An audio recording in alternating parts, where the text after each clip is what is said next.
Bonsoir, dans cette vidéo, nous allons essayer de voir un exercice basé sur l'arithmétique, plus particulièrement sur les PPCM et les PGCD.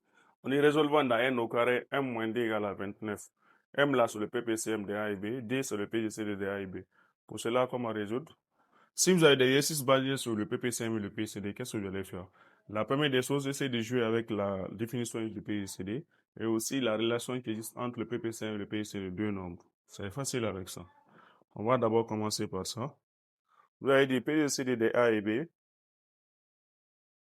Ça, c'est égal à D. Cela implique qu'il existe un couple XY d'entiers naturels non nuls tel que A égale à D fois X et B égale à DY, où XY premier entre eux. C'est qu'elle a comme ça. Après, nous allons essayer de passer aussi par la relation qui existe entre le PPCM et le PGCD. Pour garder ça d'abord. On sait que le PPCM fois le PGCD de deux nombres A et B est égal aussi à leur produit. C'est qu'elle a comme ça. MD égale à A fois B. Vous remplacez A par par sa valeur, B aussi par sa valeur. On va donc dire A là, c'est 2 fois X. B, c'est 2 fois Y.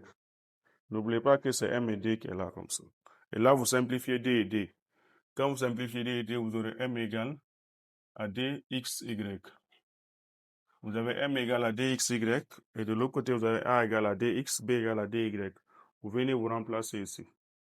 On sait que M c'est DXY. On aura D égale à 29. Maintenant, vous regardez. D là, je peux mettre en évidence. Je peux dire XY moins 1. Ça, c'est égal à 29. Et l'écriture qui est là, ça prouve que D divise 29. Du fait que D divise 29, il y a une propriété qui nous dit que si A divise CB, cela veut dire A appartient au diviseur de B. Donc, on dira D appartient au diviseur de 29. Mais 29 est premier. Comme le 29 est premier, ses diviseurs positifs, c'est 1 et 29 tout court. Ce qu'elle a comme ça.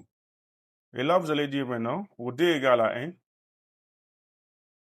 pour D égale à 1, partout il y a D, vous remplacez par 1, vous aurez x, y moins 1 égale à 29. X, y moins 1 égale à 29. Quand j'étais x, y égale à 30. Ici, là, j'ai envoyé de l'autre côté. 30, là, je peux dire c'est 1 fois 30. Qu'est-ce qu'on cherche? On cherche ici deux nombres dont les produits, deux nombres premiers entre eux, dont les produits égale à 30. Donc, il y a 1 et 30. Il y a aussi 2 et 15. Il y a aussi 6 et 5. Donc, il y a 2 et 15. Il y a aussi 6 et 5. Il y a aussi 1 fois 30. Il y a aussi 3 fois 10.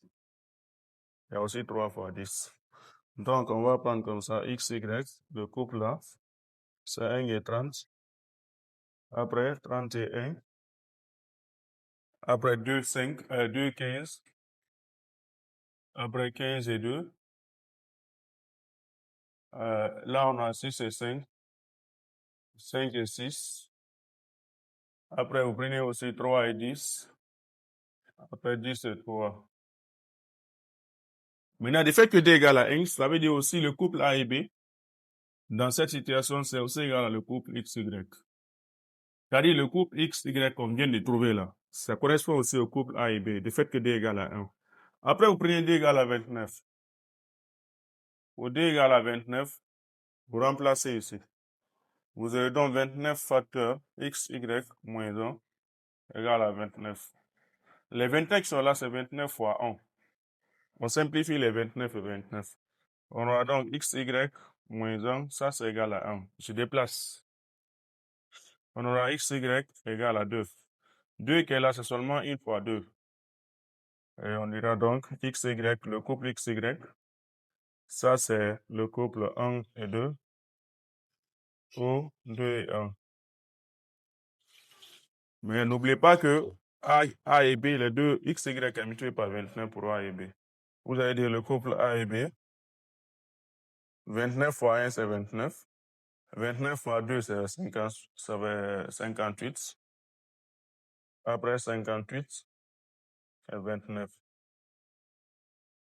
Donc, voici les couples sont là comme ça. Ça, c'est le couple qui est là. Là aussi, c'est le couple là. On va dire donc, d'où Le couple A et B, vous regroupez tous les couples là. Vous prenez 1 et 30.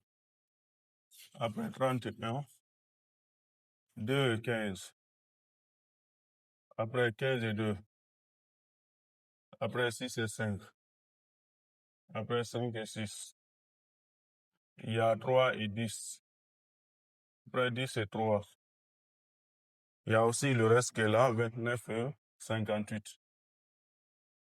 Après 58 et 29. Voici comment résoudre ces problèmes.